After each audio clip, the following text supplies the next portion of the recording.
very sad one. But then, ni nyina no your system no systemic failure.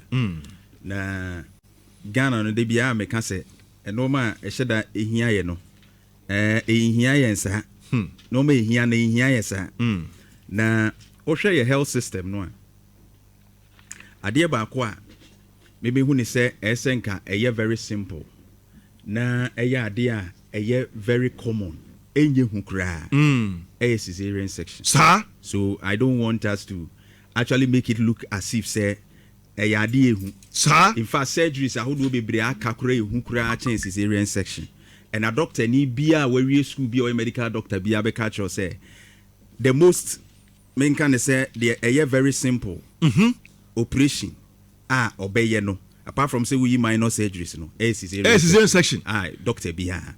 But the only thing they say edru baby a ebia no man hwehwemu a wono mo beye ansa na ye bie afuru no so no bia obeye scan obe no ma bebre but obekwa ko bie so no wo theater no na ade bi ewo ho a ebi kura wo mu ehunu no wo nhwehwemu ni mu na akoye den se ehia specialist attention na ono no eni sa skill no enti every medical doctor bia we training bia qualifies utimi cesarean section. That's the very simplest one for them to do. Enti enya de ehu.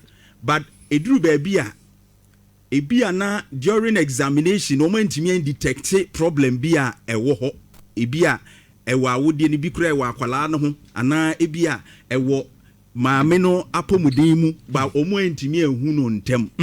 Enti during the process no na ebia sa de na pie eho no sanse bia specialist ankasa is a gynecologist or no one specializing in that na obetumi handle no anyhow ebi ne say bia wa bie su no bia wa pam wa wi bia awode no na ebia eho atria ama ebia bleeding anu aye din bebre ya ba bia bia epira no akoba no ehia gynecologist obetumi handle sa de say ye bie su ayi abofra apam aye yi de any medical doctor bia wa wi bia take that training.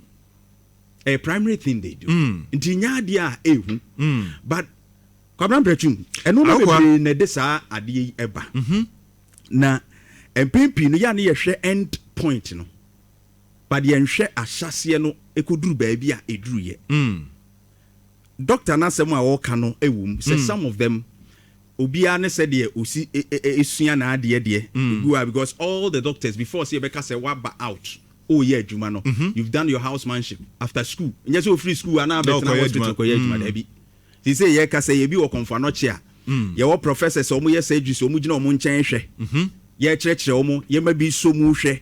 Enti ansa na after 2 years na be mo aba abontin no, it means that what take practical experience who will be bia wutimi ye bie ma na ye. But the ya na ekoba na say bi wo ho no mo a at the theater obebie so a wo ya adafe na the SEO inside the hono a specialist and we know say how many gynecologists run a work on Fanochi. Okay. To talk about Omo Ward District Hospitals we need to train more of these specialists. That's right. Say ye reduce that ye nya specialist anya hwe no ye nim say bia wo free memfa ne say adwira mampon ede ba baby si bia memfa say agona ye wo ebia 2 gynecologists wo around the bibia ni they will rush there more dia do the more dia na afro. Yeah, all these things are very important. And then the eya na ewo mu biem nso ne say na make say na afri enti the ade a ewo mu ni say empimpi no so no yanyimo a yenhya se mfiri nze na make say free ewo ba bi efri empimpi no e man ni bebre wo ho omonyimo a they don't go for antenatal care. Eugene be ya de bi wo ha me hu say access to healthcare e wa Ashanti region cry a problem. Yeah, very poor. Minim say okay yes. Access. Yeah. And they cry from planes ne na asefo e ba mu say nipa benya apomuden aso e kra so wo kɔ. E de ne ho akɔkyerɛ no distance ne emu wa. Car wo befa e bi kra nya transportation papa mfa. Yeah. It is wo ba anyima. Uni hana even in the Volta region wo mutwa ba bi ba ya na obi da oba bi ko wa ye de na so edua so I say plywood da wo mo no bo pe kwan kra de na it is how ba we ABS will do about 30 minutes. Esu oduru obey be about 20 minutes. Ne taking obey 1 hour because of lack of transportation. O could do onru hono. Na complications na set in. So there is a range of things in the kaboom. Omo nyemu a obi wono mo nyemu a na ono a pe concussions bi. Yeah, competing high bi. Yeah, na o teki. Onko hospital ema omo man education as to normal as wo ye ne de ni so wo ye. Emo mo nye check up ebi na wo kan yi preeclampsia hypertension ni ade obi onyem a e na ne pressure akosoro to ono wonim se woni pressure oni hwe nti ne hododo no na akọ pharmacy no akọ bi ni se wo ye sa the moment ya either se wo na wo test wo fie hu se wo ye pregnant no etwa se wo kọ hospital mo sha antenatal care na se unsa betomu a unsa tomu a wo de wo mese wo menses a tie wo ko mfikyire ba wo mfikyi kọ na ama wo mese wo menses na ekebetumi kra na ko hospital. Okay. Na omo checking hwe say yinsen na yinsen. Say yinsen they start immediately. So that ebetumi aboa wo. The second aspect is say bi kra one what testing when say you're pregnant. That's right. And try was my test ya wo de bo so me ensantem na mako hospital. That be. But more than ko bi kra na wo issues bi e wo system mu dada. The line factors. Identifier they can help you with it. That's right. Eti be stress man no o mese o menses a ananso what test you fie hu say we are positive we are pregnant a year ko hospital na sha se entem because you delay healthcare na eno nso ma complications no ko animu eti wo beduru ho no enye te say obi na ayo but na hu dey make no na a problem na another thing is say ya the sabia ho na yemi say won say workforce no so it say edmefo no ebi a midwives ne dodo omo agi awo no dodo yesen yetumi afa bebre agum edi patient to staff ratio no so eno so winya ese yehwese omo a agi awo no ye be fa say ye ka say ebitifia na yeah ebitifie unemployed edi yem fa bingum so that they also come and help na another thing so ne say omo a ye be ka chom so oh koto aduru we na wo hawdie no amuni wonyem ekunu ene womu a ene nkrofo anyem no yesremo support them financially because some of the treatment I be wa mo trauma wo mo so mo nteki bra wo mo nyem no ehia se be protect wo no na protect akwala no. That's right.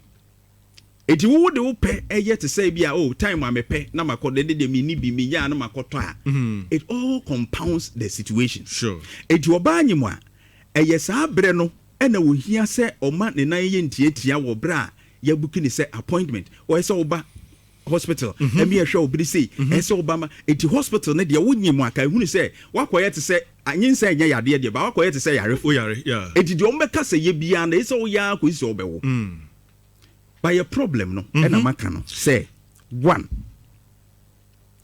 yenhwe se your system no ye be ye to say bluntly say on kind of saying unskilled practitioners perform cesarean sections enya trasa. No, you can't. The India they are trasa. Okay. Say unskilled. Why are you unskilled? Let me imagine me. There be. Why are you unskilled? Doctor, no, yes, cesarean section is unskilled. Unskilled, they say. Anyway. And obi omo no men can say no medical superintendent and I say obi or head a hospital be will allow an unskilled doctor to do that. Okay. And I won't qualify him to do that. Okay. Edino eya na sometimes they make no ebi on be na bi a complications bi no maybe wo ho ehun say specialists pay attention. That's why they refer edi obe refer say oh ebi a de aduru de ebi a wonko konfa no chikesim eho na specialists ahodo no wodi so mo ta refer bibiri bi onyem say de aduru ni de doctor say just wo ko because mo hwa bi a ba bi akwada no akoda no we no skills no enru ho and notwithstanding ebetumi so aba se de okay wo hu ba ko mienu bi a ebi obi a wonu hu se complications bi wo ho yes onu nim se wonye specialist. Yes. The word is that ye ka say doctor no or you unskilled to do that e just a problem no any skills who kura they corresponding ana okay and you don't generalize it with cesarean session. Okay. Don't generalize it. Oka cesarean session I say what can nyina bo say I say said the tie bia no ese the pie no waka. Okay. Benche say wontimi mpai. Okay. But there was situation bia wo mu hunu a o pie a the woman wontimi handle just a specialist. It is all maneko. Okay. It is some of these things are very important for them to note. It will count on skill that is the basis. All right. Say be wo ehia a higher skill okay. to attend to. Okay. But they be an any pana handle no why no so a problem about. It is also a caution to the medical officers. Yes. Say what identify say. Adie no ebia ehia your higher knowledge. That's right. What would they make you? Yes. Your higher knowledge. Eso mani paneko referral timely referral manen ko ne brim o delay asembeba. But ni nyina mu no yentu public nefo. Okay. Ye miri kan no. The moment I be mess o menses no. And also be test ya wo hu se wo nyam. Yeah. To an amoko hospital. 10. Na omo enhwe ombe ya assessment bebre na fi se bibi wo ho a eso mo ka kire wo a obi kura wo no ma adwuma bi a wo ye no unya anyemo ani se wo ye sa adwuma no kura ombetumi a direct wo se wo ye sa adwuma no kura kwan se wo fa so ye enye se be nya nsunsuaso wo nyinsen so ha wo so apomuden. Good. Let's take note. Now, I think that good. This one will help. That's right. Okay, I hope I go feed us in. I'm not saying Kano. I don't know now.